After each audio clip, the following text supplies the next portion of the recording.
நாகை மாவட்ட ஆட்சியர் அலுவலகத்தில் மாதாந்திர விவசாயிகள் குறைதீர்ப்பு கூட்டம் மாவட்ட ஆட்சித்தலைவர் ஆகாஷ் தலைமையில் நடைபெற்றது. இந்த விவசாயிகள் குறைதீர்ப்பு கூட்டத்தில் வேதாரண்யம் அருகே உள்ள தென்னாடார் ஊராட்சி விவசாயிகள் தங்கள் பகுதிக்கு வரவிருக்கும் சிப்காட் தொழிற்பேட்டைக்கு எதிர்ப்பு தெரிவித்து ஆட்சித்தலைவர் ஆகாஷிடம் மனு அளித்தனர். மேலும் தங்கள் பகுதியில் கடந்த 15 தினங்களாக குடிநீர் தட்டுப்பாடு ஏற்பட்டுள்ளதாகவும் தெரிவித்துள்ளனர்.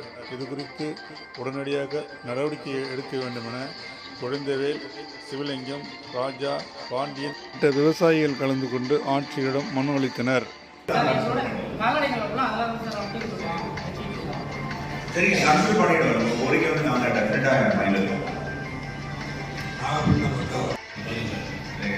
பொதுவே சொல்றேன், நம்ம மாவட்டத்தில் வளர்ச்சியை கொண்டு வரவே பெரிய சிரமம். கொண்டு வரும்போது அது நீங்க சொல்றாங்க. அடுத்த 48 குடும்பங்கள் நடத்தும் ஆட்சியாளர்கள் குடும்பத்தில் 40 வருடத்துக்கு மேல 15 விவசாயிகள் நெல் விவசாயம் பண்ணியிருக்காங்க. அனுபவம் பண்ணீங்க. அவங்க பேர் அடக்கல குடும்பங்கள் எல்லாம் அந்த ஏற்கல 80ல் என்ன பேர் அப்போ உள்ள கணக்கு பெரிய ஒரு கமிட்டி இது ஒன்று நோட் பண்ணுங்க. நோட் பண்ணிட்டு எழுதி கொடுக்க வச்சிருங்க.